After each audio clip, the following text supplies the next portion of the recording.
Hello, everybody, and welcome to our live Ghostbusters Frozen Empire spoiler-heavy review.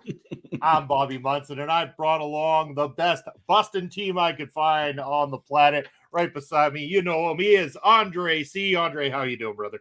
I am doing phenomenal, ready to bust up some talk about Ghostbusters, man. It's going to be fun. And then right below us right there is an old friend of mine. We've worked on the screen together, but it's been way too damn long. Happy to have him along. That ecto guy, Alex. How are you doing? Hey. Yeah. Somebody rubbed my ball and chanted the words, and I popped out. Rubbed my ball I should have thought of before I said. But anyway. We'll leave it at 5 minutes in. We've already got a clip to share. We're already off the rails. Holy crap. And there she is. There it is. Hello, Astrid. One for the money shot. Doing? There you go. Yeah. Thanks for joining us. And look at that nice background. It's a beautiful background. Yes. I think Alex, Astrid's got you corrected there. Maybe the lamp is what you were looking for. No, the ball from the movie. Yeah. It's literally the ball. Yeah, okay, I get you. Okay. The ball I was trying to tie in something there, but you know. The one that contains this deity, demon, ghost thing, Garaka. We're going to talk a whole lot about Garaka. But first, I want to do show and tell because I like show and tell, which I got this cool Slimer bucket at the theater there. That was one of the cool finds as well, too. And then the piece de resistance to my collection right there, the Ecto 1 version Frozen Empire, because again, we've got this cool new piece on the top there. That is brand new, I believe, if not mistaken, boy. Just out of interest, Bobby, what's your address so I can come visit you for no apparent reason? For no apparent reason. Also, it's all those plus I got some other collectibles around here, but it's a long trip for you. It's literally a ball in the movie, Astrid. It's a ball in the movie that he's talking about. There's a ball in the you gotta listen to this review, but there's a ball in the movie that they gotta open. Yeah, we'll get there. We will get there, that's for sure.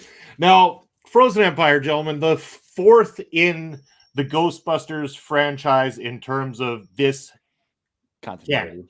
Yeah, we're gonna This go universe. based on this canon, and that's what we're gonna base this review around. Is this canon? Any mention of the 2016 is fine by me. I have no issues there. So if you guys want any references, please feel welcome to do so. But Frozen Empire, the fourth installment in the Ghostbusters franchise, continues off. I believe this is about 2 years after the events, approximately, of Afterlife. They are now back into New York City, where Winston Zedmore, the entrepreneur himself, big money Winston Zedmore, has now funded a opportunity for the Ghostbusters to return to New York City. He's brought back the fire hall. Thank you, Winston. And he's also opened a new facility altogether that we are going to talk about here shortly as well, too, that is used for new technologies, which this movie did a lot of great things in that sense. Critics not exactly 100% on board with this, but I think that I have to disagree with said critics. But even the ones who are negative towards it seem to have the same comments that the people who were positive towards it have said. What are your guys' general feelings before we get into the details of the movie?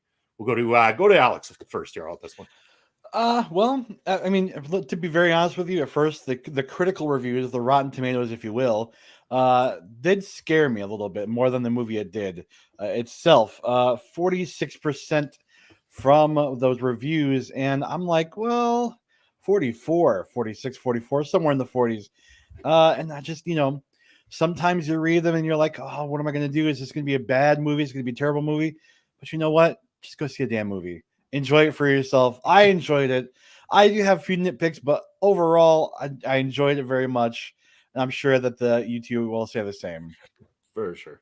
Andre, your general thoughts before we get into the spoiler side of things here. So this is your official warning. Once Andre's done, we're going to spoil the shit out of this movie for you guys. So yeah, so for me, like I didn't look at critic scores. I never look at critic scores for going to a movie. I don't care what they say. Like if I have an interest in something, I'm gonna go watch it. And Ghostbusters has been in my life since I was a baby. I started since I could start watching TV on my own, and I was watching Ghostbusters as a small child. So, like, no, I was seeing this no matter what, and I had an absolute blast. This movie. Yeah, there's a couple little things you could be like, okay, I wish that was better. There's things that you're like, I wish certain things had gone a certain way, but you're like, it's Ghostbusters. It's a very well done story. Was it Jason Reitman and Gil Keenan wrote this for in a run? It's so good. I absolutely baby Andre, thank you. I was not that cute. I loved it, man. And again, everybody wanted to return to this, and so much more. I said had such a good time with this.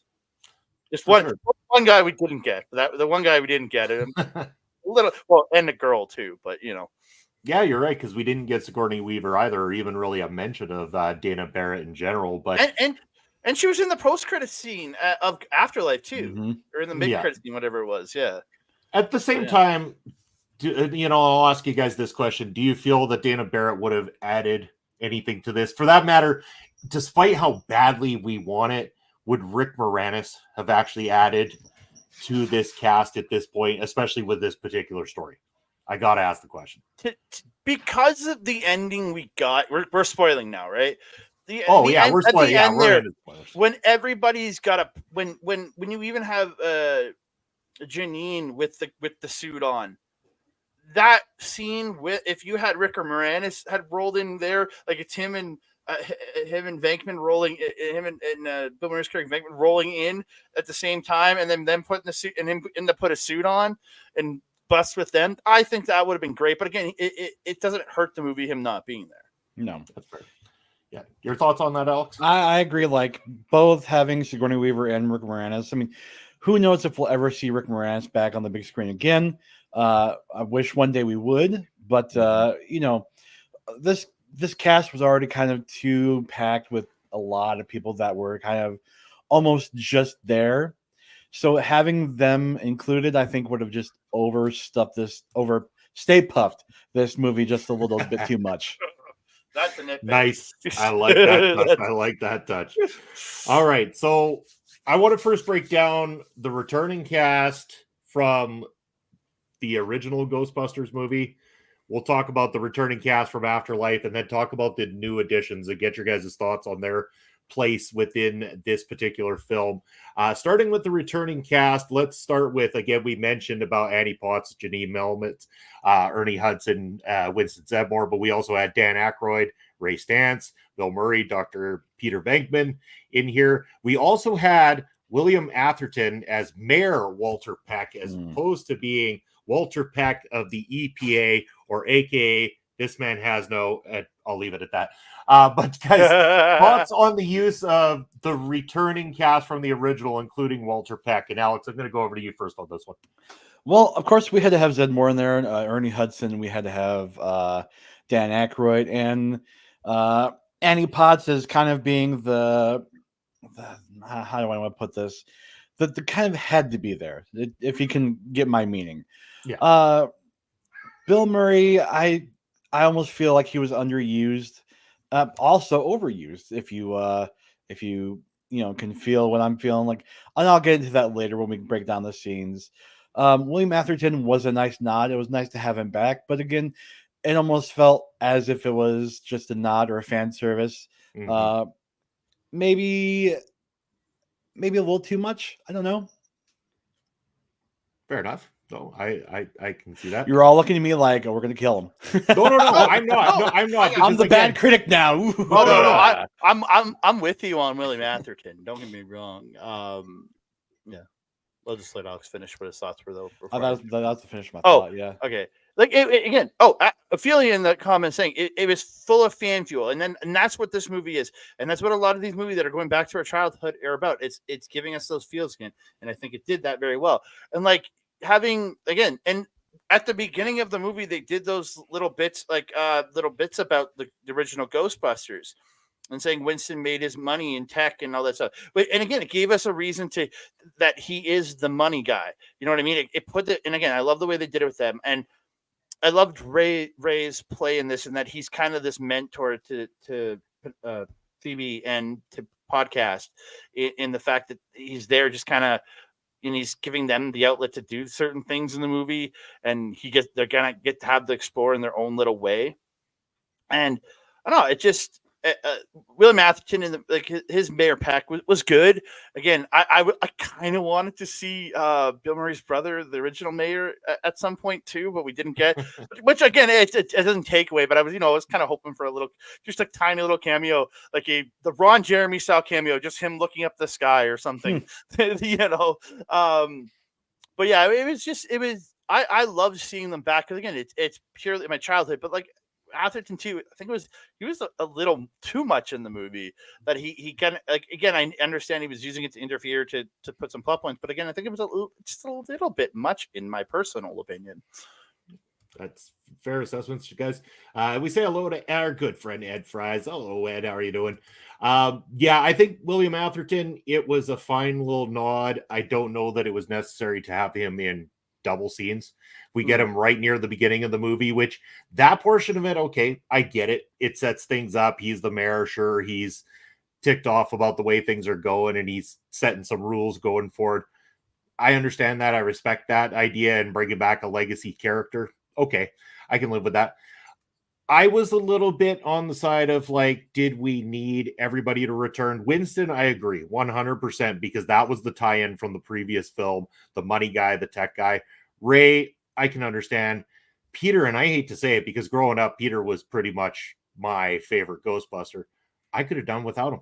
Aside from him stealing the spotlight with some comedy when he shows up in this movie, I don't know that we necessarily needed him, and his input to the big picture of how things ended really didn't add any depth to what was going on that couldn't have existed there. And in some ways took a little bit of the shine off of some of the newer Ghostbusters themselves. I think if he would have just been included into the finale, into the third act, as opposed to the scene that I'm sure we'll get to, it would have been fine. It would have been sufficient enough Murray for the film. But again, this was fan service, and to the people who say I'm being a naysayer, I ask, how much fan service can you really have in so many movies? we got a lot of it in Afterlife as it was, really. So, but apparently the cool kids are over on YouTube instead of Twitch. So that's Ophelia has made the switch to YouTube from Twitch.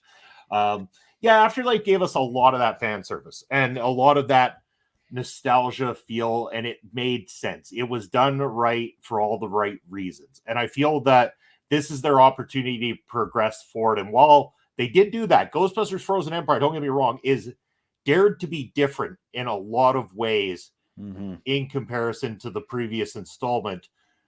But that fan service was a little heavy at times, which is cool, but I don't know was necessary. And I think I could have loved this film just as much without having so heavily put on some of the returning cast. And I hate to say it, in particular, Dr. Peter Venkman. But Ray, okay, as a mentor, makes sense. I can see that.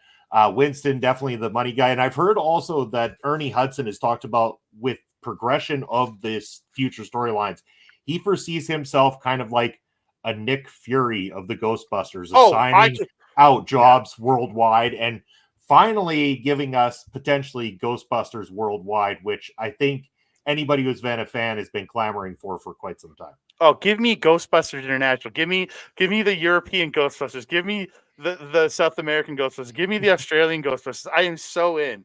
I will watch all of them. But again, and I actually really would love to see him in that position because I think that would make sense because he is the money guy. They put him into that position where he can show up in each one, give that tie-in for every movie.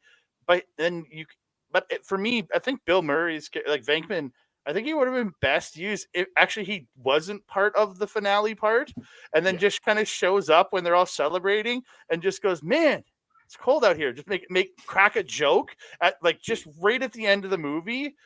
And I think that would have been absolutely perfect for fan service. Have him crack a joke right at the end of the movie. And then we still get to see him, but he plays like, I think a more pivotal role than he needs to in this movie. 100%. Ophelia mentioned, and I feel like this was a bit of a send-off for the originals, though maybe much smaller cameos going forward. And I get that, and I feel the same exact way. I share the sentiment Ophelia does on that. I do believe that we are going to get smaller cameos moving forward again, like Winston being that one that assigns things more than anything. Ray can act as a mentor because he does say in this film that despite the dangers of being a Ghostbuster, that's what he knows. That's his retirement. That's his vacation time is being a Ghostbuster. And I thought that was a nice touch. So, I know I'd love to see like if in the next one, and like even Ray doesn't have to be even close to as much as he is in this one. Just a scene where Podcast and Phoebe go to see him at one point in the next movie, and just to get some backstory on some weird occult thing, and then they move off and they move away from him, and that's it. Yeah, and that's really what you in a game. Same thing for Winston. Yeah, and playing off of that, there was a scene in here that we'll get to that I'm sure like they could have just used Ray for an occult thing, and then just that'd be it. Instead, we had somebody else come in for a specific part, but we, like I said, like this one right here that we'll talk about in a little bit. But he was phenomenal, but really Ray could have gotten us all of that. In reality, he could have had a book somewhere in his occult store. But like I loved, like Patton played a great spot in there. Don't get me wrong, he was absolutely great, and I loved him being that character. But again, that also puts it puts a character in there that maybe they don't have to go to Ray in the next movie, and they use him as a one scene character in the next one to go get their backstory information from him. But didn't Patton's character almost feel like a one-off? It wasn't like, hey, we're gonna go talk to him. Maybe we'll see him again. Ooh. Hey, would you like a job? Ooh, kind of thing. It was just like, hey, Patton Oswalt's here. He's a librarian. Cool. Yep. I guess we'll see going forward if he does have any progression with the storyline or has any involvement. But as actors get older too, you worry like, will Aykroyd be with us for future movies? Again, I'm not saying he's going to die tomorrow, but you know what I mean. So with can we use Patton in that position going forward if the world was to ever lose that man? You know what I mean? Then Dan Aykroyd, right? So very much so. Yeah. Now I want to talk because we're already talking about Patton Oswalt. Let's talk about the new characters then, and we'll go to the cast from Afterlife afterwards. So the other new characters in this we can talk about. Let's start with I'm going to pronounce this wrong. Kamal Nanjiani, I believe is how it's pronounced. You got it Yeah, perfectly you got it right. perfectly. Oh, baby. Yeah, I thought so. So he plays a character named Nadim. This is the character that brings in the ball that we spoke about earlier. It's called It's the orb. ball. Somebody The rubbed orb. the orb. Yeah, there's the orb, the ancient orb of Garaka that has kept him trapped. There's in the opening scene of this movie, they show us the old firehouse back in the 1900s. There was an incident there where these higher ups summoned Garaka, and there is also this group of people outside of that are the what was someone help me with the name of it? The Fire Masters. Thank you. And they were the ones that trapped Garaka in the orb and have been keeping this for years and years and years. And this is exactly where the story comes into play. So Nadim goes to Ray's occult because Ray's been doing this whole new thing where people bring in their ancient stuff. He'll buy it. So not only that, he'll scan it with the PKE meter to check it out for paranormal kinetic energy. I know the names there. Hey. But this orb gets brought into Ray, and he right away knows this is something different and interesting because this was funny too, because this whole time that Ray starts saying more intricate things about this orb, the whole time you got Nadim going $60, $70. The price keeps raising the money. Yeah. Yeah. So I did like that. I thought he was a funny addition at times. And yet at the same time, I don't know that I was a huge fan of the Fire Masters storyline, so to speak. I thought it was okay. I don't think it's weird that somebody has this kind of power, especially in a movie based around busting ghosts. I just don't know if it was maybe too much kind of shoehorned into this particular storyline just to add an extra element of something they can use against our big bad in Garaka here. Your thoughts on this character, Alex? Yeah, shoehorned is a bit of a word.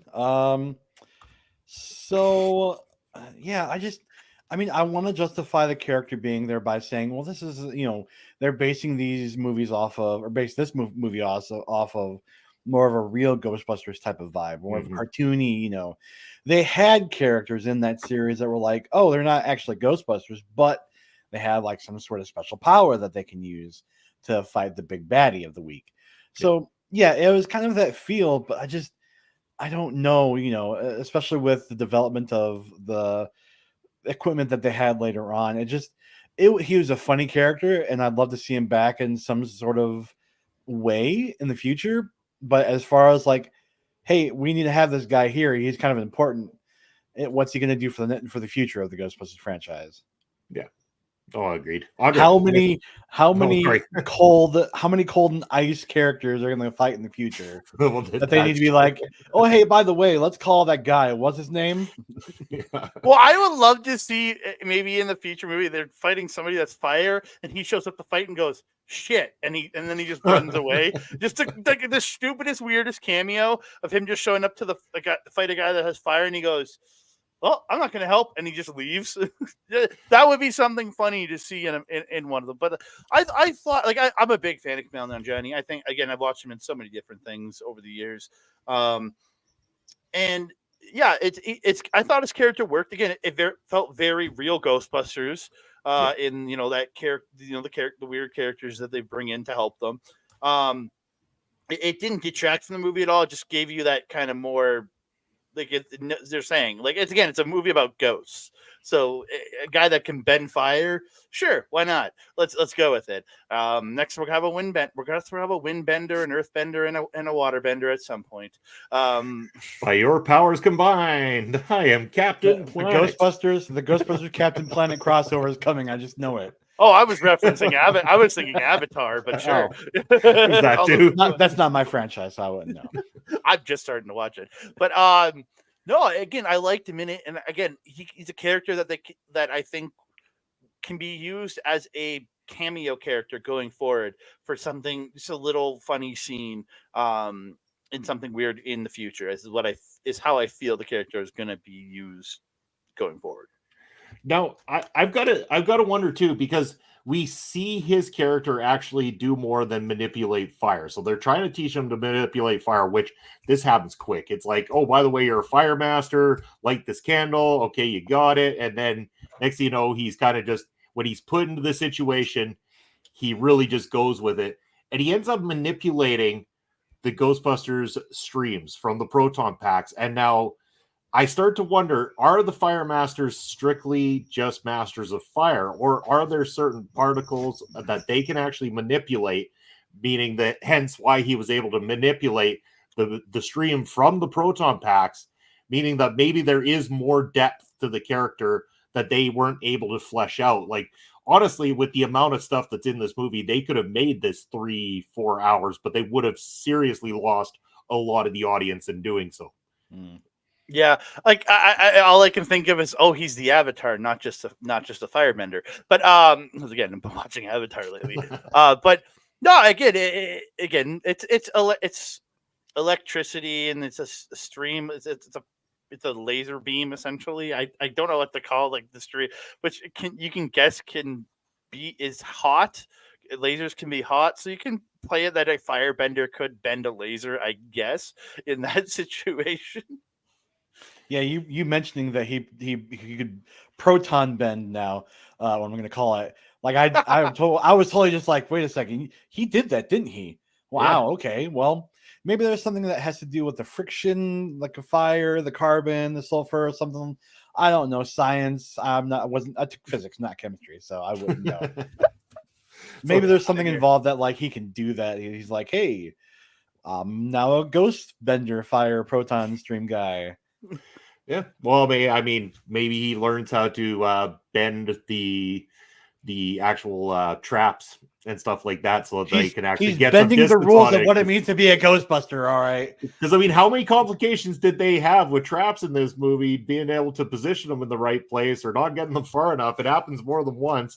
Maybe he's the one that makes it so that they can actually open a trap and get that beam to shoot out and pull a ghost from distance that isn't directly below him. We'll see.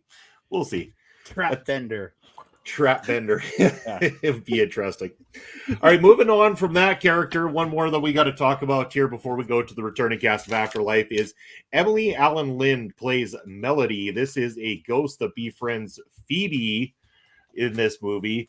An interesting storyline, to say the least. I know that this storyline is dividing fans in some ways. Also, many making the comment that one particular decision in which Phoebe questionably breaks into Winston Zedmore's research facility. I mean, she's smart, but how she breaks into there so easily without any security is kind of mind-boggling. And he's literally handing them passes earlier in the movie when they're coming in. So there's obviously some sort of security in this place. So might not even her. It's who the was running security that night because they were sleeping on the job. It obviously was lucky because she was there.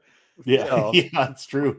You're not wrong. She was there too because she comes to help out. But yeah, we know this particular ghost that befriends Phoebe, really kind of almost creates this relationship with her that forces her to question what it would be like to be a ghost and to be on the other side. She has this conversation with Ray, and she knows that they have created this device at this facility that can extract temporarily your soul from your body, allowing you to walk on the other side, which Phoebe does make the decision to do, which then leads to the unleashing of Garaka. This really is the catalyst that finally puts it over the edge. Phoebe makes the large mistake of being betrayed by what she thought was a friend in this ghost, and it doesn't turn out that way. How do you guys feel about this particular new character added and about the idea of Phoebe being put into a position where she, questionably makes a silly mistake? Personally, on my opinion, I think she's a teenage girl that made a mistake, and I find any teenager, I don't care who they are, that hasn't made a silly mistake in their life. It doesn't matter how damn smart they are. Well, the way I look at it is the way I watched this movie, I was a teenager falling in love. Is what it was, because you can see when when they're in ghost form, she's about to kiss her as ghosts. Yeah. It's literally what's about to happen. So you get this girl's falling in love with this ghost, and And that's what it is. And it's somebody being manipulated by love is what it is. And again, I thought beautiful story, but again, like kind of dumb to be like letting yourself be goaded into this essentially. But I get why she did it, because again, she wanted to see what and again it's love. That's just simply what it was. It was love. As far as the character themselves, though, Melody, what we'll call her that. So prior to the movie being released, they didn't really credit Emily into anything. She was just there. Hey, she's got a role. What is she doing? I just don't feel like the payoff for that was like justified, because she didn't really have any impact in the movie. So spoiling that her character was named Melody didn't really do anything. As far as the character and that storyline itself, I feel it was a little too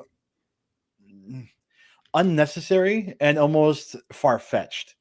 So the whole idea, for anybody who doesn't know, the whole idea was that Melody, spoilers, is working with Garaka, and they need somebody to say the chant for Garaka to get out of the orb. Well, at one point, spoilers, they do go to Patton Oswalt, who has a wax cylinder, is what they used way before records, and they play this chant. And somehow through the fiasco of Possessor, the cylinder gets broken, and then they have to have, going forward, they have to have Phoebe say the chant. But how would Garaka or Melody know about this facility to even know to get a hold of Phoebe to manipulate her? Like the way they brought this together, it just like there's a lot of far-fetched, like, how would you know this would have worked out without this, or without knowing this?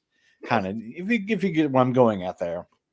I do, but I will make the argument that I believe at that point in time too, Garaka had some sort of communication with the other spirits. He was already capable of communicating. So the spirits that were locked up in Zedmore's facility had already made communication with Garaka at that point in time, and could when the orb was brought in. It's when the orb, when they were messing with the orb, and you saw the brass start moving when they put in the machine originally.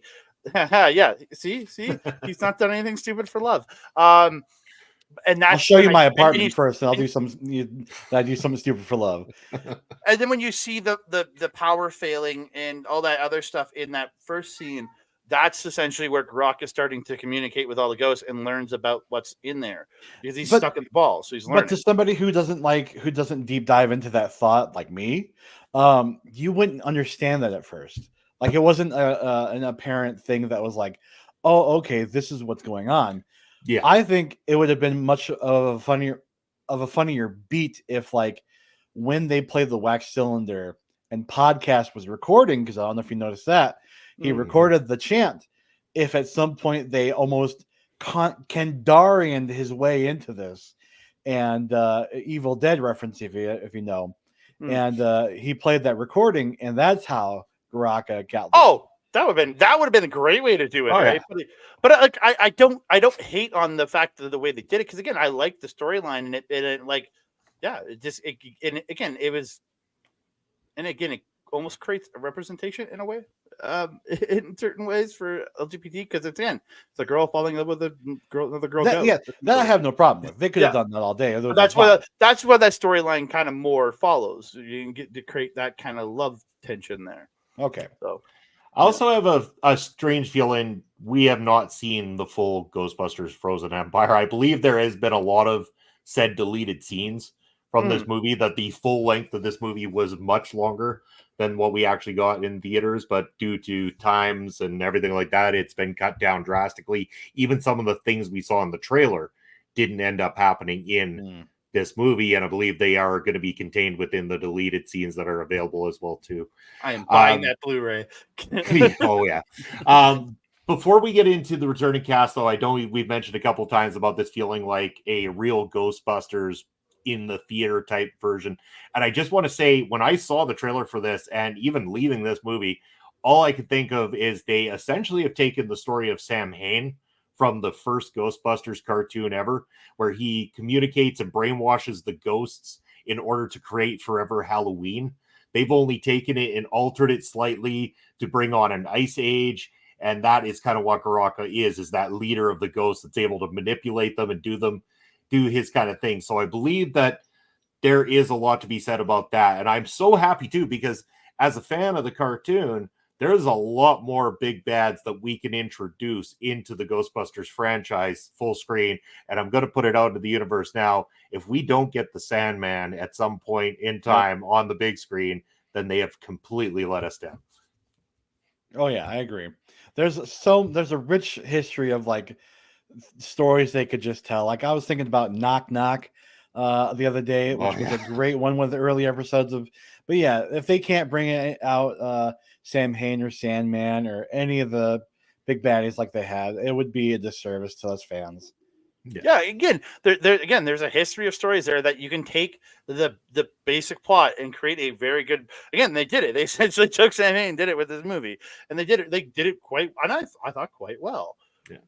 Well, keep in mind too that for anybody who's watched religiously on the real Ghostbusters cartoon, it falls in canon with the movie series itself, because they have made mention in the cartoon before about what's happened in the first two movies. They actually mention the battle with Vigo from the second movie in the real Ghostbusters itself.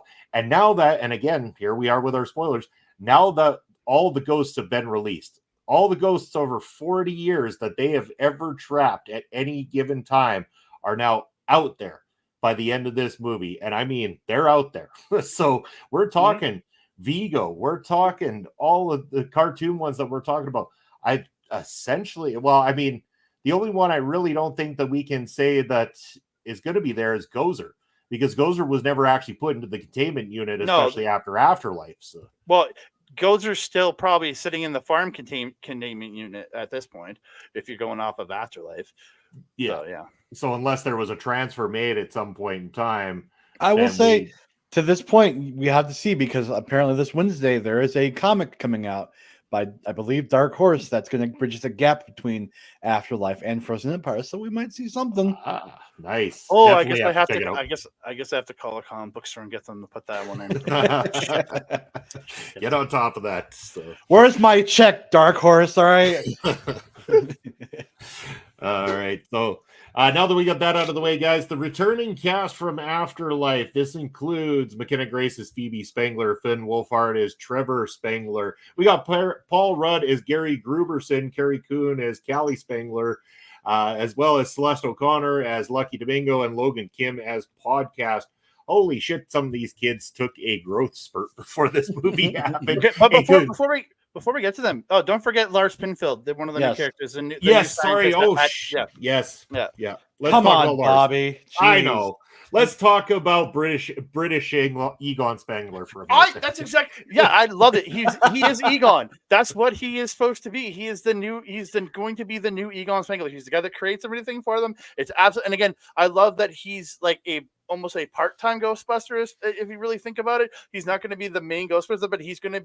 If he better be there in the new ones, building new traps, building new like he built the wrist gun that does come from the 2016 movie, because they had the wrist trap, the wrist one. But yeah, again, I absolutely love it, and he's very witty. The character, he's got some good stuff, but he was kind of, because he like missed the entirety of the final battle because he got taken out earlier in the battle. Yeah, as a him and Lucky have the black jumpsuits. Yeah, he's a special member of the team. And then Paul Rudd quoting the song "Totally Popped Me." Yep. He says, "Ophelia." I think all of us can agree with that. One of the best scenes. So yeah, if we're talking about the returning characters, let's talk about Paul Rudd and how much. I didn't know we needed him in the Ghostbusters franchise, but oh my God, we needed him in the franchise. Paul Rudd is the new comic relief, but at the same time, he's able to bring in that heart. He's got good acting chops. I glued to the screen anytime he's on there. And just like that, you believe that he's kind of just a big, goofy fan, but he also has that intelligence behind him at the same time. So scenes like that where he's having that fun, it's like they think they're going to be shut down, but he has to go, if there's something strange in the neighborhood, who are you gonna call? And this is the part where Callie says to him, don't do it. He's it makes me feel good. I popped heavily in the theater. I laughed. I loved it. Paul Rudd is honestly one of the best things that could have happened to the Ghostbusters franchise in general. Not to take away from any of the other cast. I am a really big fan of all of them, including I think McKenna Grace is a damn star. I think Phoebe Spangler needs to be more the focal point going forward. I think she stole every scene that she was in once again, even up against the heavy hitters that were placed in this movie. She stood out as the star of the film. So your guys' thoughts on the returning ones? Oh, yeah. Dude. I'll let you go on. No, go ahead. You're the star here, not me. I'm just a visitor. You're the guest star. You're even higher than us. But... Okay, I'll go. No, I fell in love with this whole cast in Afterlife. I watched it on Thursday night. Was it Thursday night? Yeah, I watched it Thursday night before going to see it on Friday, and I tears came to my eyes again watching that movie. Like it does every time I watch Afterlife. I get welled up inside because again, this franchise means so much to me as like from when I was a kid, and watching these characters, and that's such an emotional movie, and getting and Paul Rudd, I think, really steps up in this movie from where he was in Afterlife. Because he was more, he was essentially what Ray is in this movie. That's what he was for Phoebe in the last movie. But he becomes the parent, and then she calls him dad at the end. I love that turn in their relationship, especially. I really find it's Phoebe and fucking Paul Rudd's character. I can't remember his name. His name was Gary. It's those two. I find it's their relationship throughout the entire movie that I really thought was the real big heart to this movie, and how she's almost like feeling like, why are you here at the start, but then she chooses to accept him as her family by the end of the movie. It's just beautiful. And again, I thought Finn Wolfhard took a little bit of a step back in this one. He still had some good stuff, but again, not as prominent as he was in Afterlife. And Carrie Coon, again, kind of in the same position, and I thought she did again very good. Played the mom, played all that stuff. I very much enjoyed the returning cast. Lucky, again, another side. She's a side character. Podcast doing his little comedy bits, and it made it work. I love the relationship him and Ray had in this movie. That he's just living in Ray's basement for the summer, and his parents think he's at space camp. I love it. Oh, so it was a nice touch for sure. And Podcast has literally Podcast written onto his jumpsuit. It's not the stitched on piece like everybody else. He did that in Afterlife though too. I know, but I love it. I love it. He still has that one. No, and before I go over to you, Alex, again, I want to mention about Callie Spangler in the scene where her and Paul Rudd are talking about the events from Afterlife and how they got together, and now they're full on in a relationship, and it was like, yeah, how could we go wrong? The world just about ended. We had our food. We turned into dogs. We got some action, and then they fist bumped each other like right in front of the kids, just grossing them out. It was such a mom and dad kind of moment right there too, and that whole storyline, like again with Phoebe accepting Gary as a dad, realizing how good he is to her mom and stuff like that was a beautiful touch. But yeah, Alex, your thoughts on that? Yeah, to that note, that just Paul Rudd and Carrie Coon just have such a wonderful chemistry together. Like they're almost a perfect fit for these characters. And dang it, if Paul Rudd can fight Michael Myers, he can sure as well be his Ghostbuster. Yeah. My biggest problem was Lucky was kind of there. She worked for the facility for the research, but when Trevor saw her at that facility the first time they went, he was kind of like, "Oh, hey, you're here. Why didn't you tell me? Yeah. Weren't we trying to be a thing last movie? Okay, cool. See you later." But yeah, everybody else's relationship in this and everybody else's role in this was very definitely well sought, or well received by me. Phoebe is going to be the star of the next movie for sure. Lucky and Ray had a great chemistry together, just as their characters. Overall, 100% out of the gate for me. Yeah, and I agree. Again, I was glad that there was the focus on the characters. I thought, yeah, like you said, again, the whole Trevor doesn't have a clue that Lucky's even in town kind of thing, right in the same city as her was a little bit kind of comical. But at the same time, I think they did an okay job of trying to explain the reason for podcast and Lucky necessarily being in New York. Mhm. The other ones totally make sense. With Lucky's storyline, it seems to logical, and podcast, of course, because we saw at the end of the last movie with Ray complimenting his podcast and stuff like that. Inevitably, that friendship's going to build and develop, and I thought that was comical as well too, and it works for me. I really enjoyed it. So, characters out of the way, let's break down the movie in general, the pacing of the movie, stuff like that. A lot of people complaining online, critics and stuff like that there wasn't much comedy. I tend to disagree. I think the comedy was great. I had some great chuckles throughout. A lot of people complaining about the darker tone to this film. Again, I have no issue with a darker version of Ghostbusters whatsoever. I think that works on many levels for me. I think, again, the biggest gripe I would have overall is just that it felt like some of the stories were rushed because there's so much going on. And I feel that I wanted more is my biggest problem. And I felt even by the end of the movie, I'm like, everyone complained about the runtime. I'm like, really? I feel like I haven't been here long enough. Mhm. I feel like there's just so much more to go. I didn't even have an issue with the fact that we don't get Garaka till near the end of the film, because Garaka's presence is felt through the storytelling throughout the entire movie. And I thought that worked for me. So all I'm going to say, pacing wise, is my only little gripe is similar to other people's, is that it just kind of hits that third act and then it just goes kind of thing. But I understand it. You've got a certain amount of time in a theater. I'm sure there's a lot more story they wanted to tell, and I'm sure there's a lot more they're going to tell with future installments, including, from what I understand, another Ghostbusters cartoon could be in the works as well too. There we go.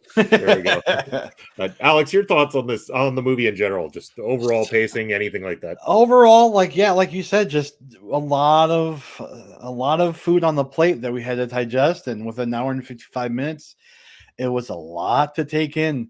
And there was a lot of concepts that were introduced that didn't quite pay off very well, and there were some concepts that didn't get a payoff at all.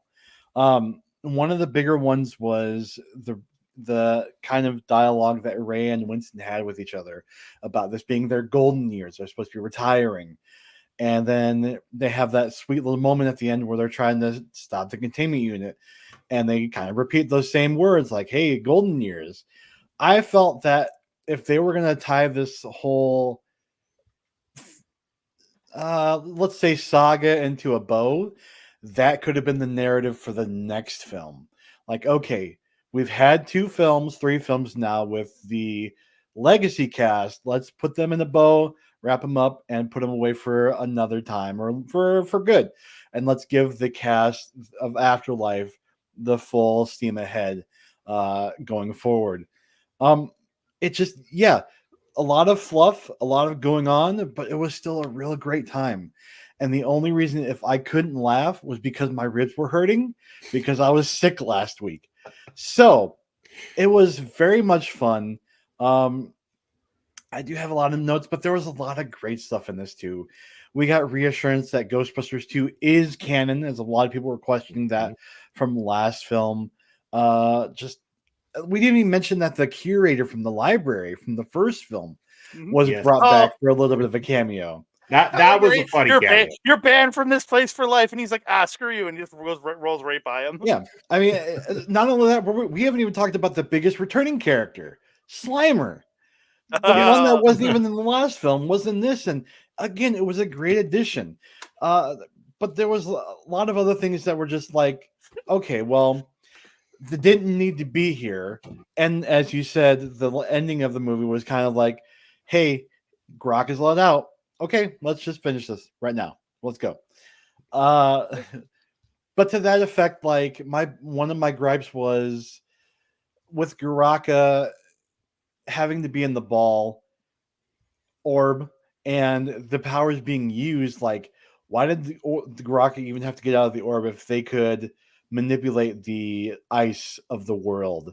If you get what I'm meaning, kind of like in the same way of if Vigo can make Janosch float and kidnap a child, then why does he need to get out of the painting? kind of deal. You give CinemaSins made me think about this when I saw Ghostbusters 2 on Everything Wrong With. So that it's just food for thought. Yeah, again, I completely understand that. My biggest gripe is goddamn Stay Puft Marshmallow minis. God damn it! Like they were funny in the first one for that little comic effect, but I didn't need. There were so many. Like they popped up in this movie too many times. If you had one scene with them, I wouldn't bother me. But they kept popping up and popping up and popping up. I'm like, I found them super annoying. I'm sorry. Like, why do we have? Like, I understand, but it's like, go away, leave me alone. I don't want to hear from you anymore. Like, just I don't know. They're the porgs of the series now. You must realize this. I like porgs though. Porgs are actually cool. Little mini Stay Puffs suck, but it's just again, I don't hate if they would have showed up once in this movie, like just in a funny little scene, sure. But the fact that they were there 2-3 times, I'm just like, it's kind of annoying at this point. But again, the overall pace of the movie was great. I thought it was great. Again, the Garaka, you're kind of hit right into Garaka, and it's pretty quick. But again, I think you had done a well enough job building up to Garaka at that point. Oh, please, God, no. The cartoon's all about them. I'm going to be so mad. But yeah, it just, I look at it and I'm like, I had a good time. Again, I was also a guy who was like, I'm sitting in the theater. I got there at 1:30. I had to be at Mel's place at a little after 4. So I was kind of happy with the runtime on this one, to tell you the truth, because I had to get to Mel's because we had to go to we're going to a wrestling show right after. So, but yeah, I had a great time. And again, the pacing, yeah, I think it built, I thought it built nicely to Garaka, and then it just a quick finish. And again, I know it was about 10-15 minutes of the fight with the Garaka, but it's like, did we really need anything longer than that? Like, yes. No, yeah. I see where you're coming from. Yes, we did. Yeah.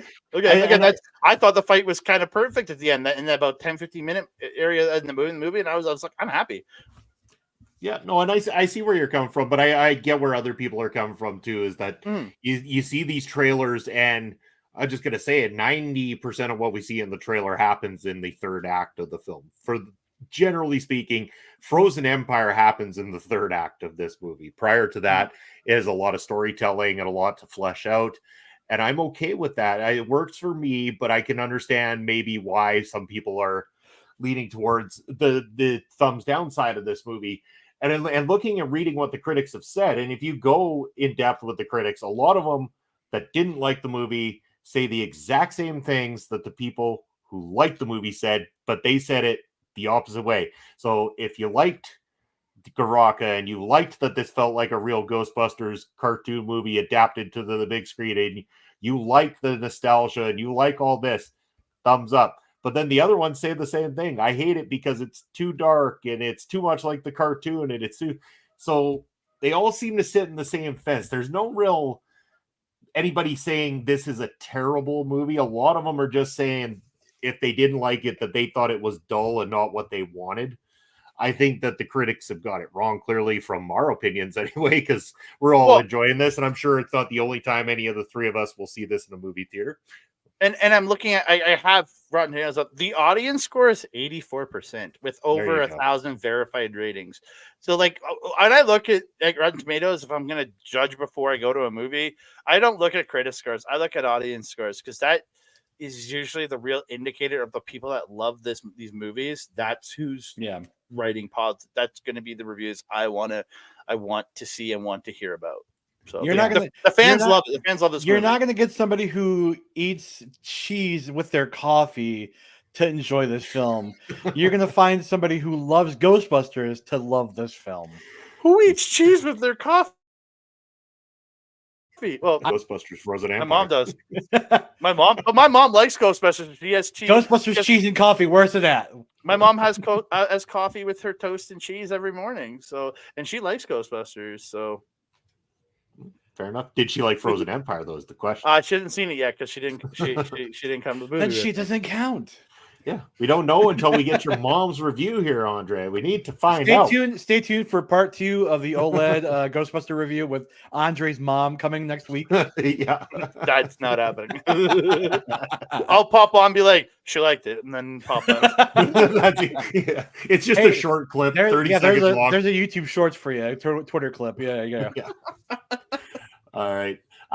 Guys, I'm going to get one last opportunity. Any gripes or any things you want to say about this movie that you liked, didn't like? What do you see for the future of Ghostbusters?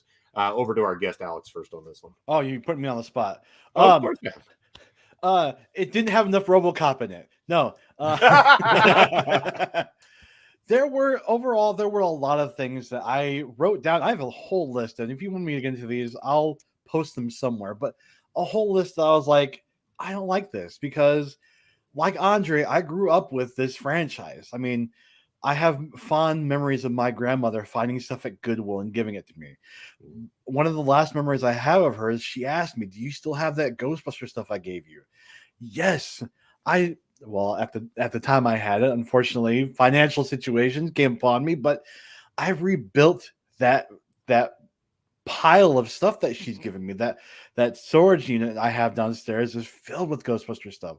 I still have stuff in this room. I have a Proton pack now. I am a lifelong Ghostbusters fan, and I will forever be a Ghostbusters fan. Did I have problems with this movie? Yes, but that's also because the right side of my brain is also a cinephile. So I'm gonna find things that I didn't like, but as the heart-warmed 5-year-old kid who tried to build traps and proton packs in his grandfather's basement out of wood, I absolutely love this. Do I want more? Hell yes. Do I want to be in one? Find me on Twitter. My email will be there. You mean on this Twitter right here, right there? Yeah, there that you one go. right there. Hey, there you go, Sony. You got it right there. You can reach out to that actor guy. If you need fat comic relief, I'm there. Oh man, Andre, opportunity to give your thoughts. Yeah, again, I have little nitpicks about the movie, as I do with every movie I go to. There's almost every movie I go to. There's only one perfect movie out there, and it's Clerks. But again, there's really no perfect movie out there for anybody, because you'll always have something that you will have an issue with the movie. There's little its and bits that in this movie that I'm like, okay, that was kind of dumb, but okay. But again, when I left the theater, I left like with this just pure happiness in my heart, watching the franchise that I loved as a child. I had the jumpsuit, I had all those toys. Not that I don't have them anymore, but a lot of those disappeared in the moves over my life, moving around as a military child. But it warms me inside. It warmed me inside and gave me that feeling from when I was a kid watching the cartoon, and when I first saw the first movie, and the same feeling. It's the same feeling I got watching Afterlife a couple of years ago when that came out. It gave me that warmth inside. It made me like just have that love inside, and that's what I take away from this movie, and that's why I will always give this a positive, because again, yes, there's always nitpicky shit, but I love this movie. I had so much fun watching this, and I was, as soon as I got out of the theater, I'm like, I cannot wait to talk to Alex and Bobby about this movie, because I loved it, and I was so excited to talk about it with you guys. Oh, I was gushing just like you guys, grinning ear to ear. I was a kid in a movie as a kid again. I don't know. Yes, I think Ophelia is right. Right here. Yeah. It's Ghostbusters, not expecting an award-winning movie, 2 hours escaping reality with popcorn and nostalgia.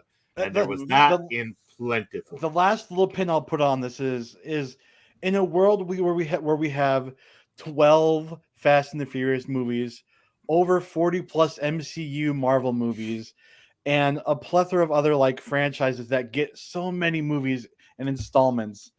Can't we just have a Ghostbusters film? And can't we have another and another and another and another, please? Please. They can clearly keep taking my money, because Fast I have in the no mind Ghostbusters. spending Let's it. go. Fast in the Ghostbusters. Let's go. We haven't even touched on Extreme Ghostbusters yet. Hey, I'm fine with that. We can, you know what? We should make this another discussion sometime. We could talk about the real Ghostbusters, the extreme Ghostbusters. I'm here for it. Hell yeah. The whole lot of it. I'm I down. think I am so down. I say we do a follow up, guys, and just talk about Ghostbusters fandom in general the next time we're all together at this table doing this kind of talk. Because again, Extreme Ghostbusters, another one that I'd love to touch on, because another one that I feel deserves a little bit more attention than it ever got. Kind of thing. So let's table it and make that a plan that we will do a follow up here and get together again very, very soon. We won't wait a long period of time to get the three of us in this room together and talk about Ghostbusters. And we definitely won't wait. Months. Yeah, we're definitely not waiting for another Ghostbusters movie. We're going to make it happen. Only one movie came out this year, and 9 months ago there's another movie. So you know, it was one of the worst ones too. Although we were fairly positive when we talked The Flash. We were fairly positive. You guys just have to get a hold of me when there's another movie that comes out. Hopefully not in 9 months. There should be one this weekend. So, you know. What's coming out this weekend? Yeah. Godzilla Kong. What else? Monkey Man. No, that's April 5th. Yeah. Anyways. There's a lot of good stuff coming out for sure. But in the meantime and in between time, Alex, I got your... Yes. Hey, look at that. Up there. I don't know if you have other socials you want to plug on there, but feel free to take the time. I've got Facebook too, so you can find me there, Alex Wheat, which is the shoot name. But yeah, at thatectoguy on the Twitter, X, whatever you want to call it. Besides that, I'll maybe be back on OLED sometime. We will definitely love to have you back. I know that I'll be reaching out. We'll get something going. Like I said, we can make this happen again. Talk some more Ghostbusters, maybe some other movies that we got coming up here. And as I'm just using this opportunity to distract myself while I find this ticker right there for Andre, so then he can tell us what he's got going on with all my holy cow, all my millions of socials that I have. It's not the size. It's not the size of your ticker that matters. Just remember that. I know. I'm on the X, and I guess I have Mastodon, Blue Sky, and Hive at that Canada guy. But really, I'm only ever on the X. And you can find me on Facebook, or on TikTok, Instagram, and Threads, which I do go on, at That Canada Dude. You can find me on Facebook at Andre and Melball Wrestling Talk. And you can find me on YouTube at Andre and Melball Wrestling Talk, where myself and my tag team partner, Melball, we cover New Japan, we cover Stardom, and we cover the local Alberta independent wrestling scene, and hopefully someday the Saskatchewan independent wrestling scene, if we ever can get out and see a show there. You can also find I know a guy who can get you through the door, just so you know. There we go. You can find me this coming Wednesday night as I join OLED to talk in Marvel Talk the Avengers movie on our MC Rebound, and we will have a special guest joining us, my boy, the humanoid freak, Andreas. He will be there to hang out with us and talk Avengers. Looking forward to doing that show. You can find me every Friday here on the network doing Japanese wrestling update, but last week it was Saturday. But usually every Friday, Japanese wrestling update, and lots of great stuff coming for it. So awesome. Andre's the busy guy. I got a couple things going on, not quite as much as Andre, but a couple things anyway. Thank you everyone for the fun show comments as well as joining us here today. Really appreciate it. Philia, Astrid, and everyone who joined us in the chat. But yeah, you can find me at the ticker down below. That is my socials. You can reach out to me. I've got a really cool show coming up this Thursday. Of course, Ring Respect Radio, as always, with my partner in crime, the man with the angelic voice, Papa Smokes. But it's more so our special guest that we got this Thursday night in the form of Mr. Ross Hart from the classic Stampede Wrestling. The very famous Hart family is going to be joining myself and Papa Smokes to talk all about Stampede Wrestling and wrestling from the territories. Then you're going to be able to catch me this Sunday on Point of View, where I'm going to be doing a watch along to MLW's latest War Chamber, because I'm not available this Friday to watch it live.